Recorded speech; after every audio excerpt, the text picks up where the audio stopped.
Hello, my name is Liliana Reyes. This is Lab 4 Oscillations for Physics 2211, Summer 2019.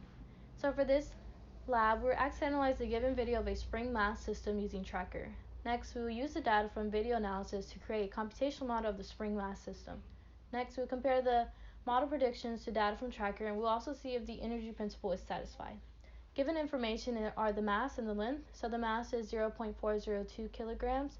The length is 0.70 meters. So some physics principles we can apply are by identifying the forces acting on our spring mass system. So we know F spring and F gravity will act on our system. And we will know the sum of the net force will be 0, and so we can set F spring equal to F gravity. Next, the energy principle. We know that the total change in energy will equal to the total work done on our system.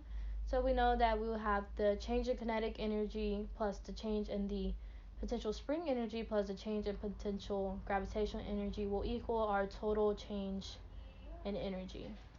So next we can take a look at our tracker analysis video, and we set time t equals 0 when the person let go of the mass, and we track that from the course of the video to get data for our calculations.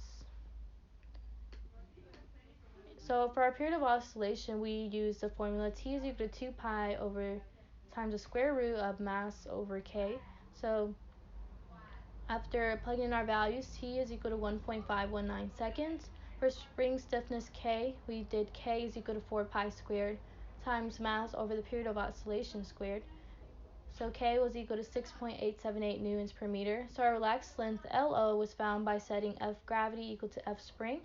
And we substitute those two formulas. We solve for L naught, and we've got L naught is equal to 0.127 meters. So using those, we can plug those into our formula here. As you can see, Ks and L naught, we have our mass as well. And for our ball dot position, we substituted the vector that we have when time t was equal to 0.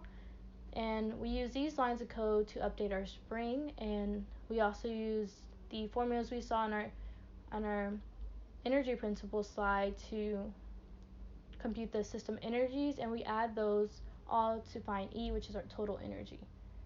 In our next lines of code, we found F gravity. For our Y component, we have negative mg. For F spring, we have negative ks times s times l hat, and we can add these two to find F net. Then we can update the object's velocity and the object's position using Newton's second law. And we can update the spring as well using the same lines of code we saw earlier. And also down here we have delta K, delta UG, delta US, which are all found by finding K minus K initial, UG minus UG initial, and US minus US initial. We can add all of these to find the E, and delta E. We can add all of these to find delta E, which is delta K plus delta UG plus delta US.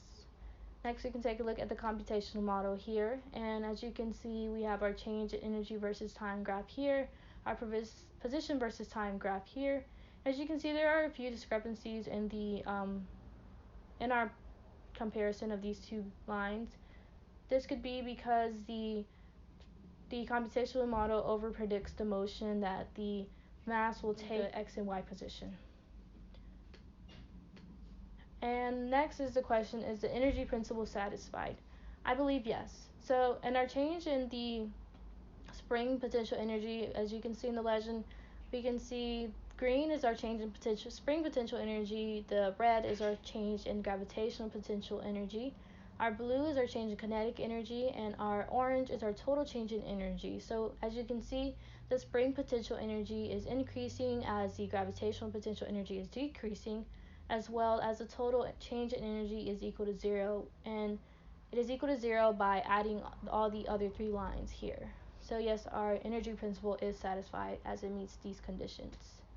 For our period of oscillations, we found those by looking at the fourth data point at both of these graphs given by Tracker, and we divided those by 3. So for the x position data, we have t is equal to 1.614 seconds.